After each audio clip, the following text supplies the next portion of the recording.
Tercer bloque de Línea de Tres y seguimos con el ciclo en este mayo, mes de la memoria, que muestra el vínculo entre el deporte y los derechos humanos. Y recibimos una vez más al profesor Gabriel Cuichi. ¿Cómo andas, Gabriel? ¿Todo bien? Bueno, hoy venís con distintos ejemplos de resistencia, ¿no? Y podemos pensar también en lo que ocurrió para iniciar este bloque con el defensor del 76, ese defensor que cambió la historia, ¿no? Sí, realmente que, bueno, quizás es un hito. Hace 15 días charlamos del mundialito como, digamos, el ejemplo que en parte, por suerte, salió el tiro por la culata del uso por parte del poder de la fiesta del fútbol y del deporte para legitimar un sistema autoritario. Y acá quizá tenemos el contraejemplo, ¿no? Que es la campaña de defensor,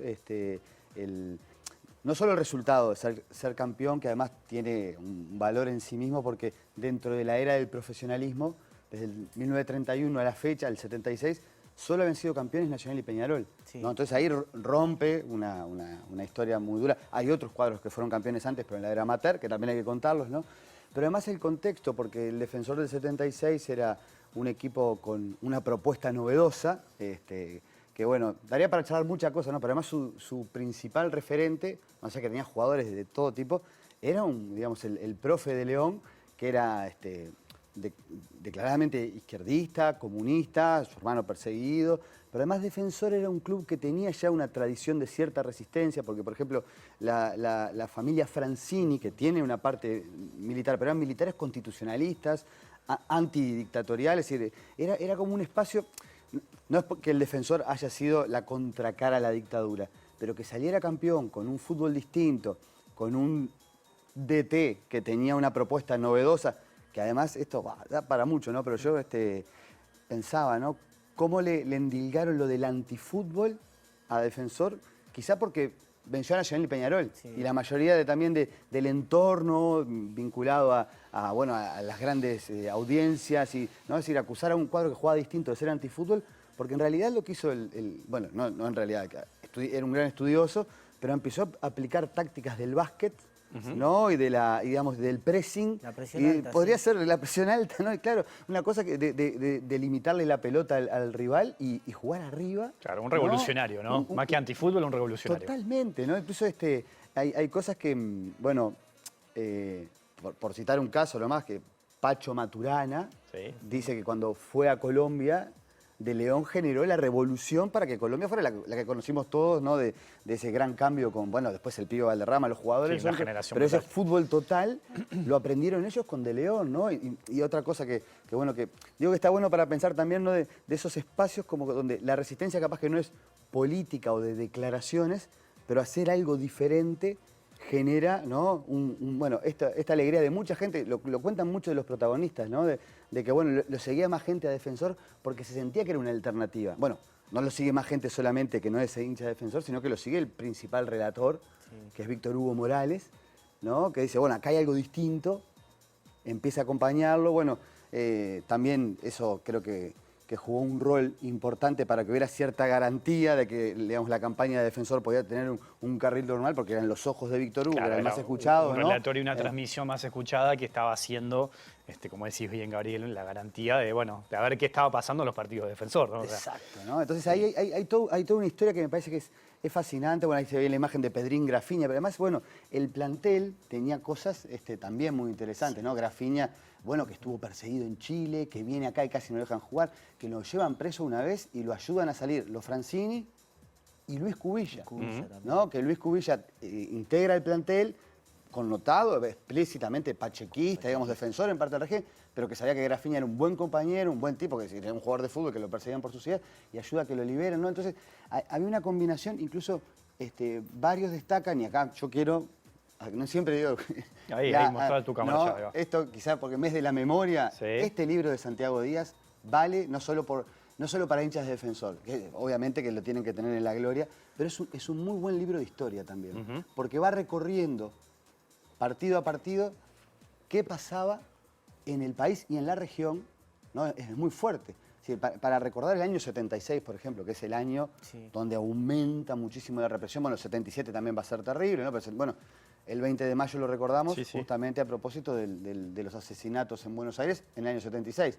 Bueno, Santiago hace una reconstrucción de lo que iba pasando acá, también cómo se veía justamente, bueno, es terrible y es interesantísimo, ¿no? Pero en ese entorno del 20 de mayo es cuando Defensor da el salto y le gana a Peñarol el partido donde se estaban disputando de alguna manera la punta del campeonato y le termina ganando 2-1, donde de León cuenta totalmente orgulloso cómo lograron anular a Morena de que no le llegara la pelota, ¿no? Así que Morena era la gran figura.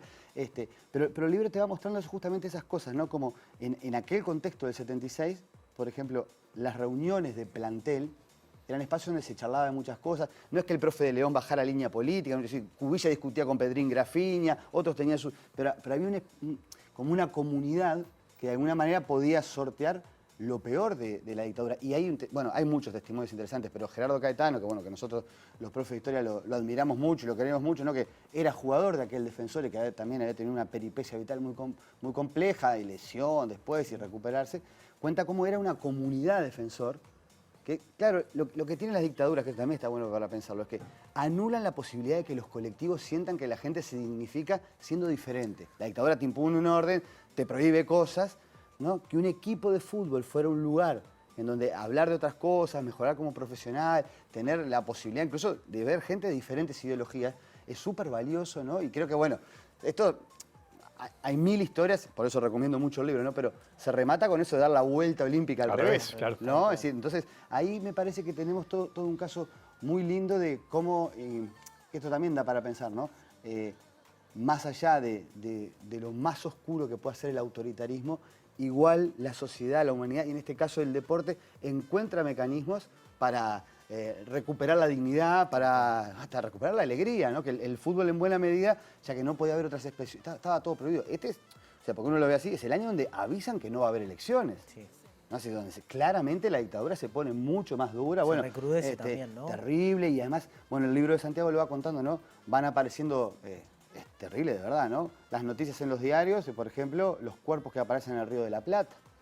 ¿No? Que los diarios empezaban a decir que eran marineros coreanos que se habían peleado, y después sabíamos todos que eran de los vuelos de la muerte, ¿no? Es decir, es una época muy triste del Uruguay, entonces es súper interesante cómo igual, por eso yo insisto con esto, en el fondo del agujero negro, que es la eliminación de las libertades, igual, ¿no? Una experiencia colectiva, deportiva, pudo dar este espacio con algunas limitaciones igual, ¿no? Porque De León nunca pudo, por ejemplo, dirigir la selección, que es otro tema, ¿no? Es decir, había un límite, ¿no? Incluso hay algunos testimonios donde, porque ven que era tremendo técnico, pero le piden que se pronuncie a favor del régimen. Claro. Dice, no, yo no voy a pronunciar a favor del régimen. Lo que habla de una dignidad aparte espectacular. Sí, que lo bajan, porque aparte era un candidato cantado, ¿no? Por todo esto que acabas de decir.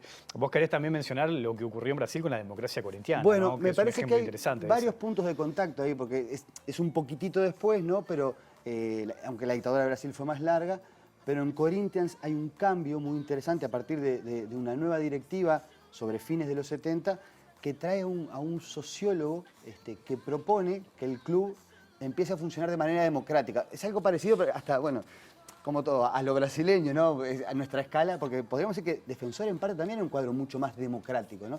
Pero lo que hace este club que es el club, el Timao, ¿no? Es el más grande, creo yo. Hay muchos debates, Flamengo siempre se jacta más, pero los paulistas son exagerados. Perdón, los cariocas son exagerados. Sí. Corinthians, el cuadro popular de San Pablo, pero que no salía campeón casi nunca, es más popular. Y lo que dicen es, vamos a manejarlo con criterios democráticos. Entonces, funcionarios, directores técnicos, equipos, deportistas participaban en asambleas para decidir cómo hacer con el club, la hinchada organizaba en asambleas cómo llevar las banderas. Empieza como una vida democrática alternativa a lo que era la dictadura en Brasil. Y ahí se van a empezar a destacar, sobre todo está la figura de Sócrates como jugador con conciencia social, también Casagrande, ¿no? Que empiezan a decir, bueno, si tenemos un funcionamiento democrático, llevemos las consignas de la lucha por los derechos humanos a la cancha, ¿no? Entonces empiezan a jugar con vinchas que dicen democracia o apoyan la huelga. Bueno, aparte de eso, el pedido de elecciones directas. Las directas allá, que era como una propuesta que lanzó un senador, porque la democracia, perdón, la dictadura en Brasil era un poco más rara porque funcionaba un parlamento que era designado por las autoridades militares. Pero un parlamentario de la Cámara B propone que haya elecciones directas de una vez. Entonces, y bueno, la hinchada de Corinthians se vuelve súper también politizada, pero democráticamente. ¿No? Esto es lo otro interesante, porque no es que Sócrates iba y manejaba la hinchada, sino que este funcionamiento democrático generó una cosa nueva. Incluso como son de San Pablo, hay una huelga muy importante bueno, los metalúrgicos de San Pablo, con un sindicato católico, yo siempre lo cuento porque el origen del sindicalismo en Brasil es distinto, no eran comunistas, estaba prohibido el comunismo, con Lula, el joven Lula, Sí. ¿no? como presidente del sindicato, hacen una huelga contra la dictadura y lo llevan preso. Entonces, la hinchada y el Corinthians promoviendo la liberación de Lula, que lo van a conseguir, ¿no? Entonces, todo un fenómeno muy, muy interesante, que no fue el único factor, pero sí fue muy importante para empujar la conciencia sobre la democratización en Brasil, porque nuestra escala, yo insisto, es muy pequeña, Defensor aparte ocurrió acá, en Montevideo, estaban con todas las previsiones que había, igual las miradas y las sensibilidades abiertas a ver la resistencia. Pero la politización en Brasil es mucho más compleja de toda la sociedad, ¿no? Además, San Pablo, que es San Pablo es un estado que recibe gente de todos lados. Recordemos que en Brasil también la situación cultural, el analfabetismo era muy grande. Entonces, que un cuadro de fútbol, el más popular, transmitiera los valores democráticos. Incluso Sócrates termina siendo como un desafío de que si no se aprueban las direitas ya, como se llaman ellos, se iba a jugar, porque le habían ofrecido un contrato en la Fiorentina, no sé qué, y él decía que si en Brasil ganaba la democracia se quedaba, ¿no? Que al final la postergaron un poco los del régimen y se fue Sócrates un año.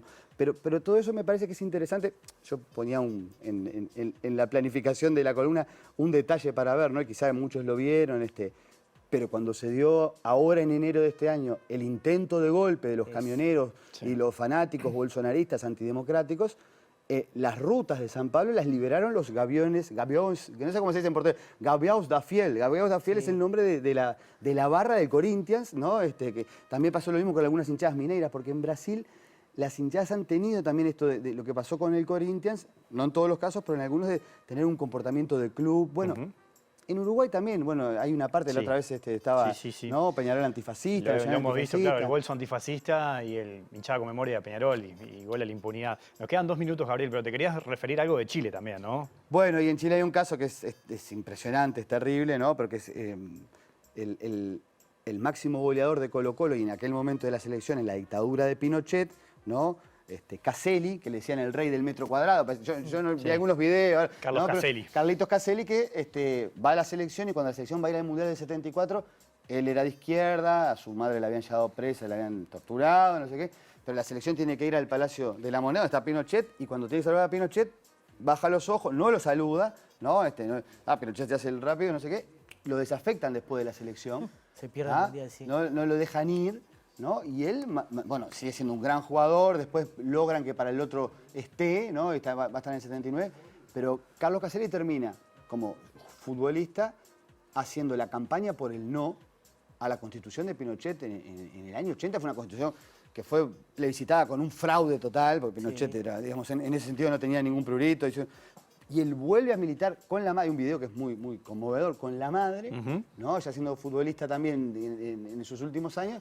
En la campaña del 88 apareció, es decir, siendo cara, ¿no? de, bueno, votar por la democracia en Chile con el testimonio de la madre. Entonces, es decir, hay un conjunto de cosas que se atan acá, ¿no?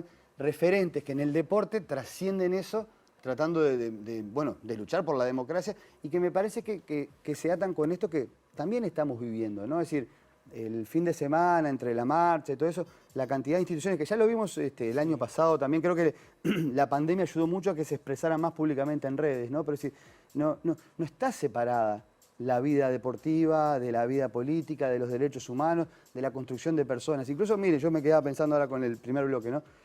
Bielsa cuando habló en la conferencia dijo, bueno, me importa mucho el deporte, los resultados y el ciudadano.